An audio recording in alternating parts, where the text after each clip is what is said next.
پہلا مرحلہ اور سوال یہ ہے کہ وہ کیڑے پانی ہیں جنہوں نے بندہ وضو کر سکتا ہے، غسل کر سکتا ہے.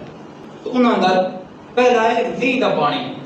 میਂਹ کا پانی اگر کسی برتن اندر جمع ہو جائے، برتن پا کے برتن اندر پانی جمع ہو گیا تو اس میਂਹ کے پانی نال بھی وضو غسل کیتا جا سکتا ہے. پہلے دور کے اندر تھوڑی قلت آ، جدو زیادہ بارشاں ہوندیاں ساڈے ہاں ٹوڑے نال تعبیر کرتے یا تالاب نال اس طرح ہوندے ہیں بھری جاندے ہیں، اس دے اندر نجاست دا اثر زہر نہیں ہوندا، تو اس واسطے اس پانی نال بھی غسل وضو وغیرہ کیتا جاندا ہے. یا جویں عام طور تے تساں کچھ ویکھی ہونگیاں جھیلاں ندیاں، تو انہاں پانیاں نال وضو کرنا بالکل جائز ہے.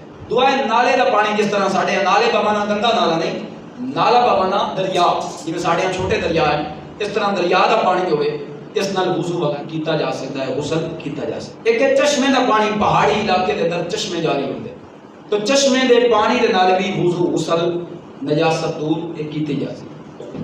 تو سمندر دا پانی، جڑے احباب سمندر دے قرب دے اندر رہندے، سمندر دا پانی بھی پاک ہے، اس وجہ تو اس دے اندر بھی وضو غسل وغیرہ کیتا جا سکتا ہے. اگیں خوہ دا پانی، جس طرح وڈیرے لوگ دستے ہیں خوہ چلدے آن، تو انہاں خوہاں دا پانی جڑا نکلدا انہاں نال وضو غسل وغیرہ جائز ہے.